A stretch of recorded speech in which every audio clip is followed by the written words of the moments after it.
That's pretty great. I would have to say that this is one of the best jobs that I've ever had in my life. The writing is exceptional.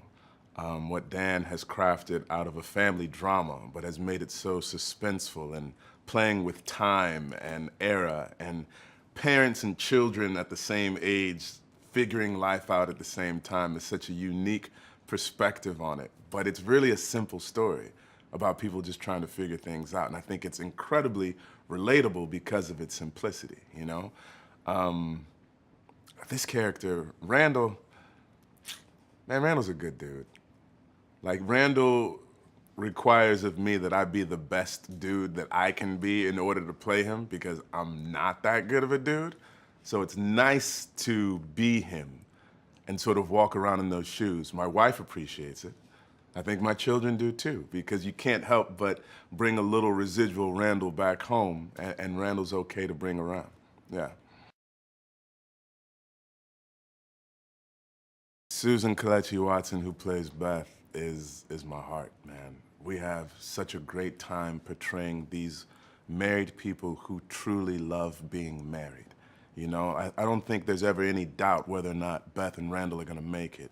It's just watching how they're going to make it, you know? There's no deal breakers in this marriage.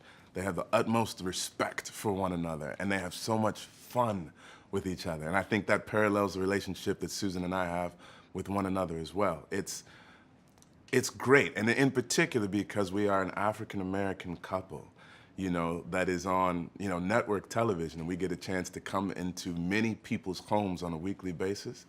I'm always a fan of showing Black love, baby. At the end of season 1, Beth and Randall are contemplating the possibility of adoption. Or at least Randall is, and he lets his wife know that that's what he's thinking about. And so when we pick up with them season 2, it's a few months later on the 37th birthday of the big three, they're moving full swing ahead with this adoption possibility. Randall is gung-ho, as he usually is about most things that he sets his mind to, and Beth has her doubts.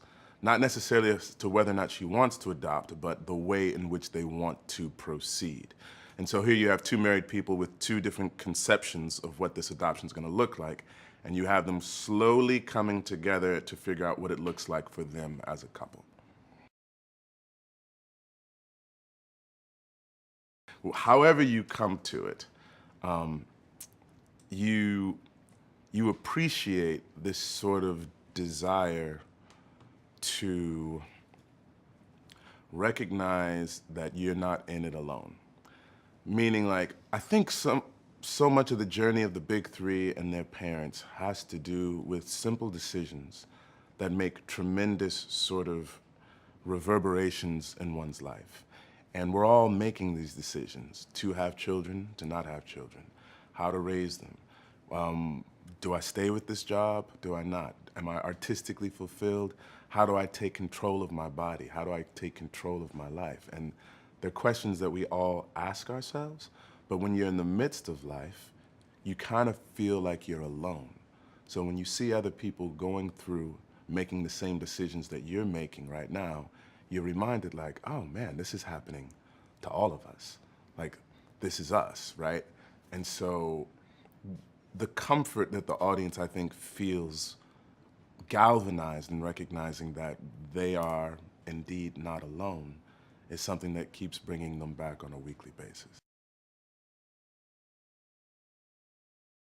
We all know what happened to Jack, or at least, I mean, Toby technically doesn't know because he wasn't part of the family, but the kids all know what happened. It sort of informs the way in which we live our lives now. I can tell you that you will find a big piece of that puzzle out in the season premiere. So I can tell you that much. And then other little pieces will fill in the totality of the picture throughout the course of the season. But before the season is done, all the pieces will be put together and you will be satisfied with that question. It will no longer linger into season 3. Well, I know there's gonna be a little bit of the exploration of how Beth and Randall came to be a couple, which I'm excited about. I think for this young black man raised by this white family to seek out a woman like Beth, who is so much more grounded in her culture than Randall is. Seems like a very specific decision on his part, and I'm excited for folks to see how they came together with one another.